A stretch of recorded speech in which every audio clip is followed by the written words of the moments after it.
Thank you to Aaron and everyone at AAM, and really thank you to Lee Carpenter and Elliot Ackerman, who are not only just amazing human beings, but just really dear friends. I really am honored to be here amongst all of these, distinguished and esteemed human beings. Congratulations to the other honorees. Thank you, Dag, for that beautiful, beautiful speech. My mother and father left Iran for the United States. I was a little boy. I was basically raised by my older sister, and my one brother was in the United States, and my other brother was actually fighting in the Iran-Iraq War. There would be sirens when we were in Tehran at the time. There was a basement where we would always be, and we had a core C, and I would sneak under that. There would be funerals that we'd go to in the streets. And somehow or another, the magic of the world miraculously led us to Chicago. And in Chicago, we grew up in a north suburb of Chicago in an apartment complex called Salem Walk, where basically all the black, brown, and immigrant folks lived to go to the fancy school, which was Glenbrook South at the time. My family had very little English skills, if any. For me, there was no understanding of what Iran was or what the Ayatollah meant. I didn't know what the United States was. I had no clue about anything that was happening at that time period. I just realized that quickly I had to learn English to help my family. I realized quickly that we downsized from a bigger life to a smaller life. And I figured out quickly that there's a lot of fear in our household. And I also figured out very quickly that there was so much hostility for being Iranian in the 80s, for numerous reasons, as everyone here knows about. And all of that brutal and unfamiliar, full of roadblocks, stares of accents at grocery stores, not knowing what was going to happen next, all of those were really hard and impossible for my family. And the hardest part of it is that we had to leave behind our Iranian culture, our language, our family, our friends, our comfort, our ease, our hopes, our history, our ideals, and our stories. All of these stories that we all have, that our friends have, these lessons that have been learned throughout these years. And those stories, those Iranian stories for me, but all of us have those stories that could have been left behind and forgotten, soon and quickly became a real lynch point in my life. Every Friday night, my mom and I would go to the Northbrook Public Library, and you get 2 free movies on VHSs.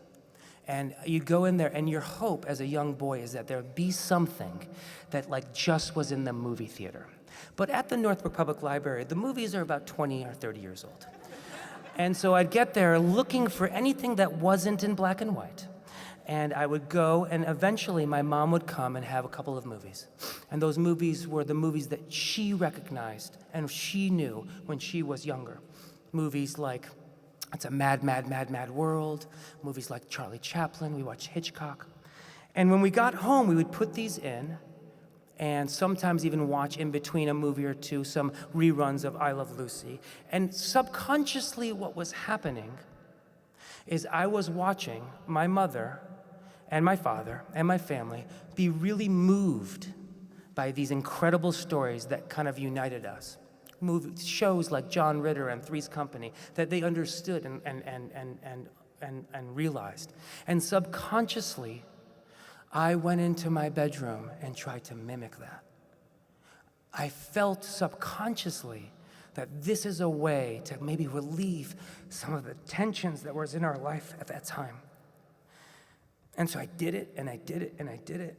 And my mom would sometimes come in, and she's like, what are you doing? As I'm trying to do a pratfall on the ground. And it's because of those stories that I'm here today. It's because the power of those stories moved my family. That's the first portion of who I am. And the second is people. We had meager beginnings in this apartment complex. And my mom was working a bunch of jobs from 7 a.m., basically doing everything she can. And I'd come home sometimes, and there'd be little kids in our house that my mom might be babysitting or helping out to just make ends meet. But sometimes I'd come home, and my mom would bring in someone that just moved into this immigrant black and brown apartment complex called Salem Walk that don't speak one word of English, have no idea why they're here, and now we're having dinner with them. And I'd take my mom, and I'd be like, Mom, what are we doing? What is this?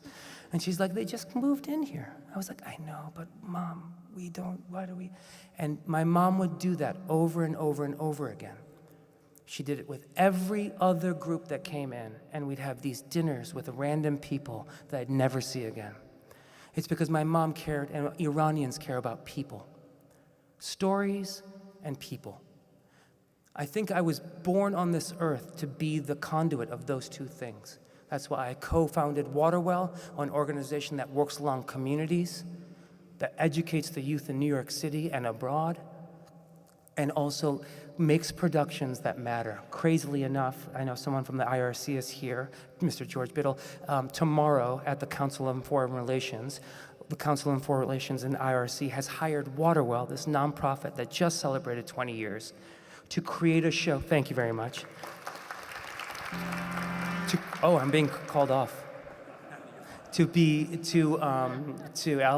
wrap it up.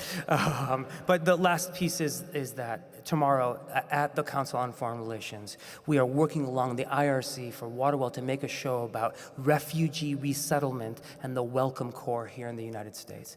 That's the type of thing that Waterwell is the conduit for. And I have to say, none of that would have happened unless I had an Iranian family that had Iranian ideals, that knew that we had stronger beliefs than what is on the television.